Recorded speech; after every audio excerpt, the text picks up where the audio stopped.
morning, beautiful. It's great to see you. I'm standing here on my doorstep because I want you to see this. Here's the cherry tree. And it's just doing its beautiful thing, and it's best from up here, so I want you to see it.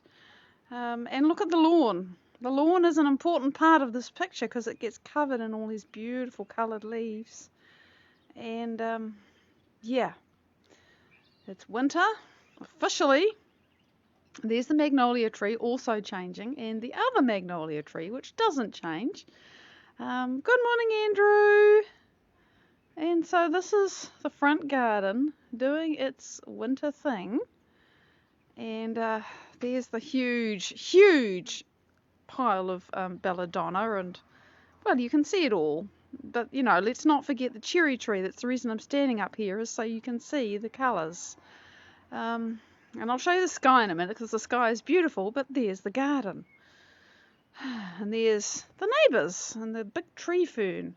Good morning, Monica. Good evening to you on the other side of the world. And there's the lemon tree, and there is the garden right outside the front of the house, which very much needs that big creeper that you can see there that's mostly over the path pulled off. Good morning, Robin. Here is the morning sky. That's the other reason to stand up here, because the view of the sky is just beautiful. And, you know, I'll go down to the lawn and walk around there, but I wanted you to see this. It's lovely. So that's my morning, and now it's yours. Oh, and look, it looks a bit like a winged horse there, or a winged lion, actually, just there on the horizon. If you use your imagination, now it looks like a winged budgie. It's got a little beak. Good morning, Susan. Lovely to see you. One last glimpse of the garden, of the cherry trees and the neighbours' houses. It's just beautiful. It's vibrant. It's colourful. So now I'm going to go walkies, and we'll just have a look at how the tree is a little bit closer. See? Oh yeah. You can't actually see the colours, but you get a lot of contrast. There we go, with the sky behind it, so it can be a bit hard to show you. But there it is. This is the autumn show, and it's lovely. So there we go, and there are the leaves, and I'm just going to find one that I think is beautiful. Oh, look at this. It's like, oh, hang on, it's like a sunset. Doesn't really look very good on screen. Oh, that's lovely. It all depends on how the colour hits the leaf, but there you are, how the light hits things, but that's beautiful. So, that's our little autumn, little early winter walk through the garden, and now I want to talk about, well, you might say not settling for less, but the thing about not settling for less is you got to know what more is, and that isn't necessarily as obvious as you think it is, because we all think, I want this, I want that, and you know, I remember going through this. Abigail, g'day, sweetie. Enjoy the replay when you get to it. It's very easy for us to say, oh, I want this, I want that, and I did that a lot. But I eventually realised, and it didn't take terribly long really, that none of the things that I thought I wanted was really what I wanted. Julian, good morning. Good morning to Lynn, I know you're there. Good morning, Andrea.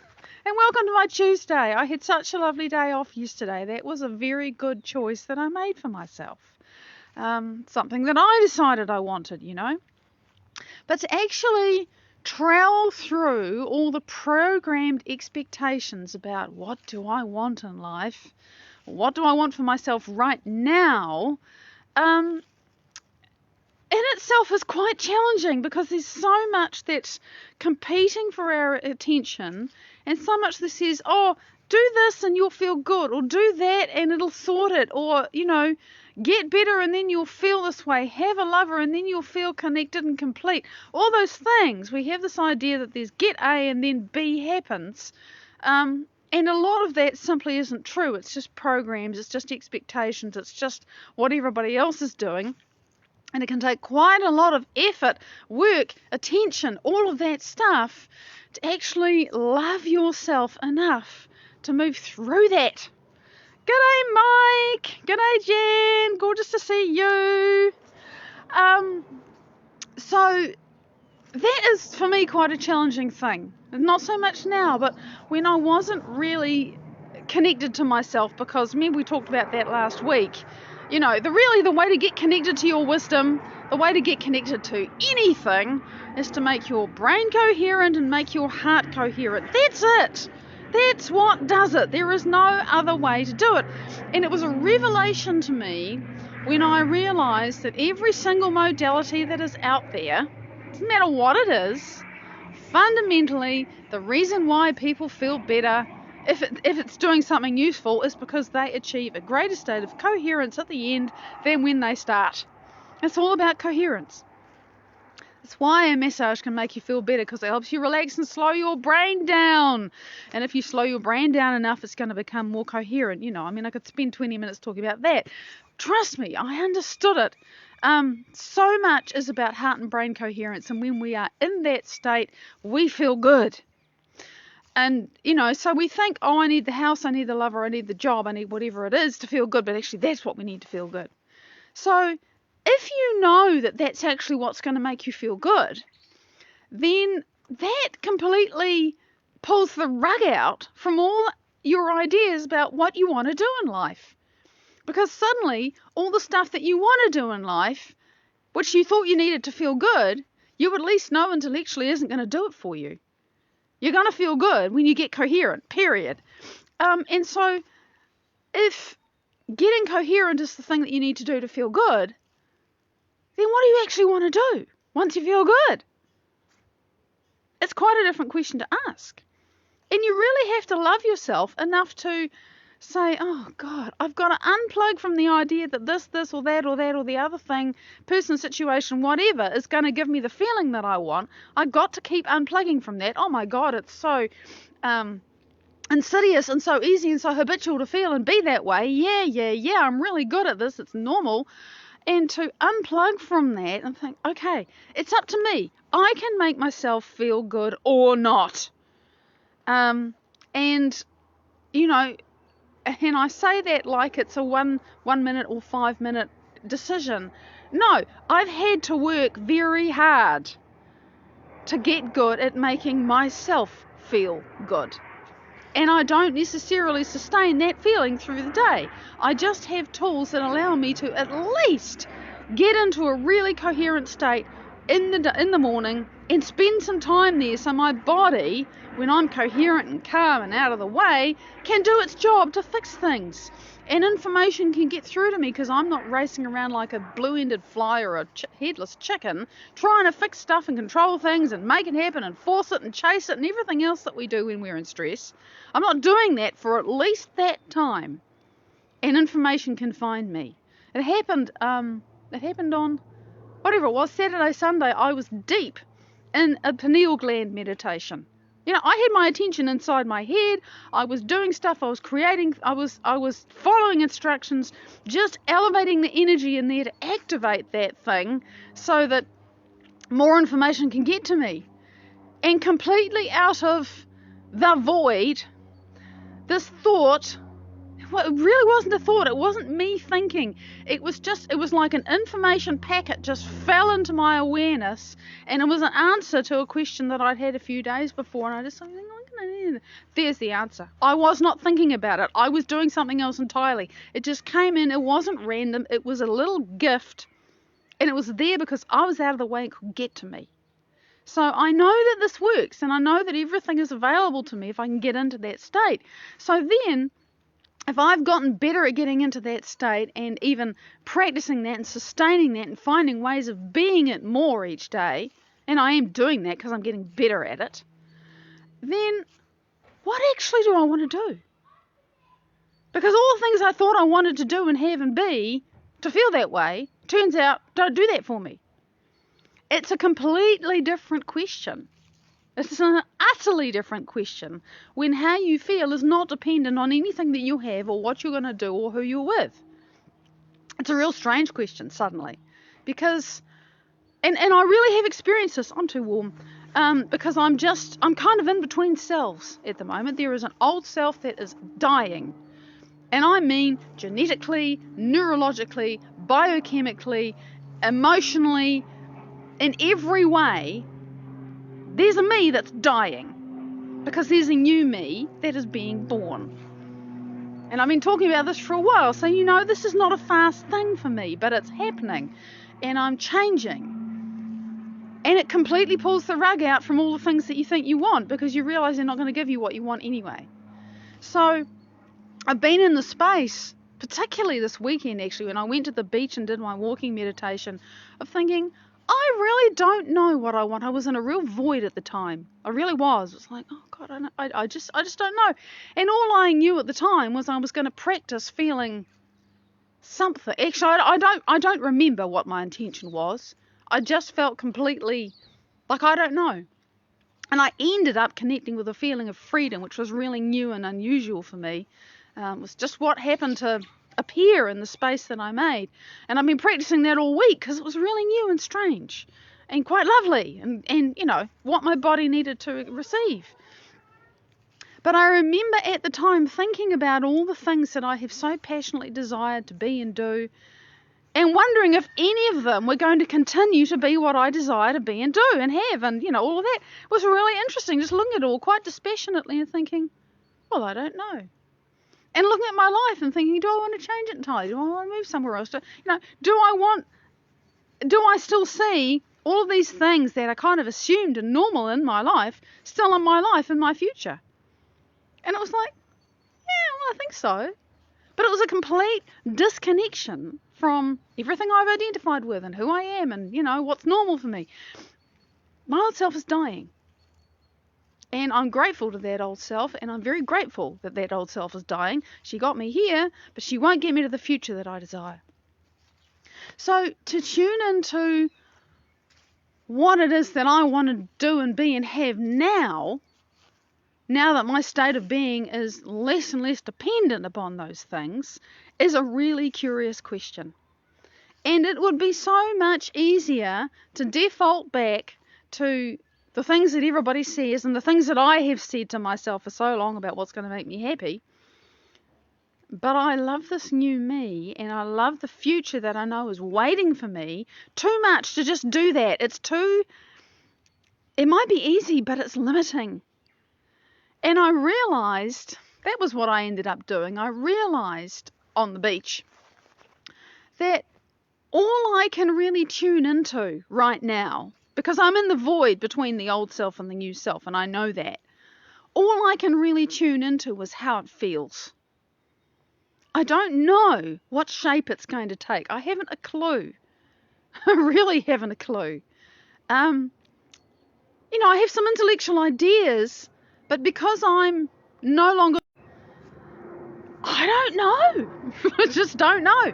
So all I have is the feeling, the sense of who I'm becoming, and that is ultimately what I'm tuning into and what I'm allowing to guide me, because that's really what I want, is who I'm becoming and how it feels. So many changes, there's so much to let go of. I'm struggling to remember what this post was about. I know it was about getting really clear about what you want, because you can't say yes until you've said no. You have to know what you don't want. And the thing that's interesting for me is how much what we think we want isn't really what we want. Because what we want isn't a thing, a person, a situation, it's how we feel. And you're going to love yourself and your future enough to be willing to let go of all of that stuff and keep shedding it and keep pushing it away almost and say, no, I know that's empty. It's not going to give me what I desire. Because what I desire is within me, and I got to find a way to create that right now, independent of the fact that there's this person, that situation, that thing going on, this happening in my body, whatever. Because what I want is to feel a certain way, and I got to get around to trying to explain this to you, because I'm learning this amazing information about, neurotransmitters and neuropeptides and the peptides and how they signal the body. Trust me, it is the feeling that makes us heal. I don't want to stay in the old state of being. I want to feel the way that I'm going to feel when I'm healed, because that's actually what heals me.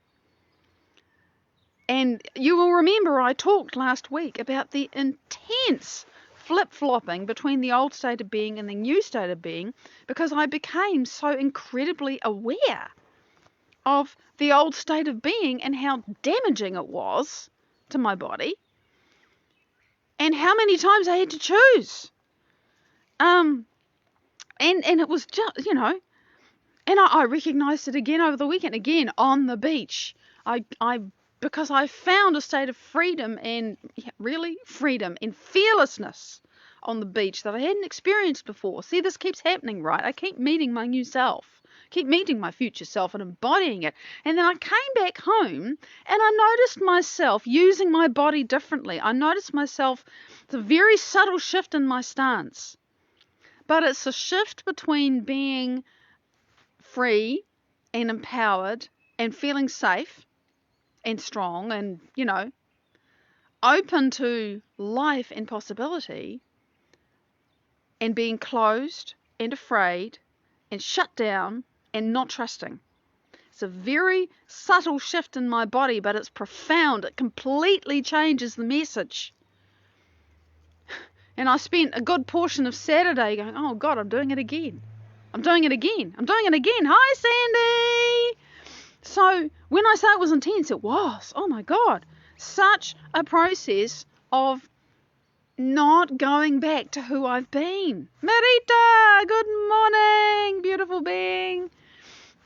It's very intense. Choosing.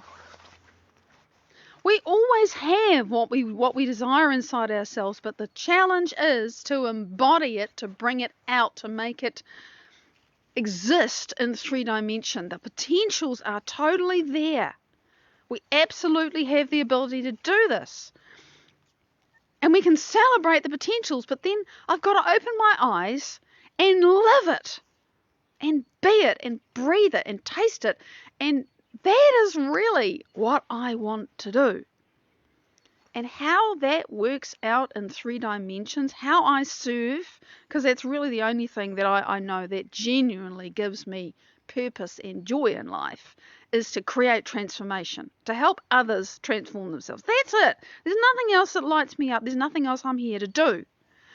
So what shape that takes and how that means that I am supported and, fed and clothed and the house repaired and all that stuff, more and more becomes secondary to being who I choose to be in each moment, regardless of my circumstances. I feel like I'm missing something important in this, but hopefully you get it in the energy, even if I don't put it in the words. Purpose, what we want, what we desire, really is nothing outside of us. The things outside of us happen as a result of us becoming who we really desire to be.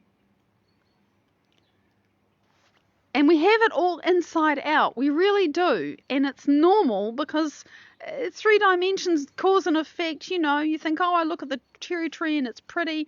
But actually it's you that has the ability to perceive the beauty in the cherry tree, not the other way around. Dog doesn't see the same beauty in the cherry tree. It doesn't have the neural nets to do so. So, it's you that creates the ability to feel a certain way, to do a certain thing, whatever it is, it's you. And the things outside of you that you think you desire, when you become that, independent of having them or not having them, doesn't matter, they show up. I know this is true. And the way that answer just arrived in the middle of something completely different when I was deep in the unified field on Sunday morning, I think it was, it just confirms to me that the only person that's getting in the way of me, between me and my future, is me. And so I just got to keep getting better at being beyond myself, and I have to keep getting better at embodying that self from moment to moment. And, that can mean catching myself when I collapse back down and close off and tell my body, yeah, the world's a scary place. And it can mean having enough courage to make a very big decision that I never would have made even 3 months ago, probably not 2 months ago. We have to take what is inside of us and live it in 3D. And it means loving yourself enough to have the guts to do that and the dedication to do that. And it's okay for, If you don't, or it's hard, or you struggle, understand that's part of the journey. But as my inspiration Joe Dispenza says, we don't have to go to the Himalayas and go to a school of the mystics or whatever to be initiated into how to do this stuff. Your life is your initiation. Whatever you're surrounded with right now, that's your initiation. Overcome that, become and be and embody the person you desire to be in the middle of that.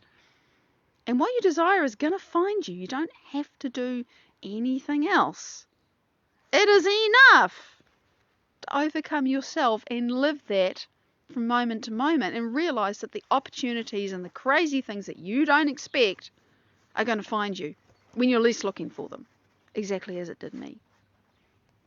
So I hope I answered the questions that I posed myself in the post. I did read it before I went live. But anyway, that's what the story is today. And I'm going to show you the sky because it's lovely.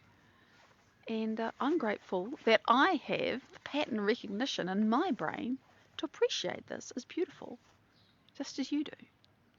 So now it's Tuesday, which means that in 3.5 hours, I'm going to be back with an update from our Sang Marie Gomez in the Gambia. And it's exciting times. So I hope you'll join us. Big love. Elsa, blessings. It's lovely to see you just in time to say ta-da. Until next time. And Sanchia, lots of love. Bye-bye.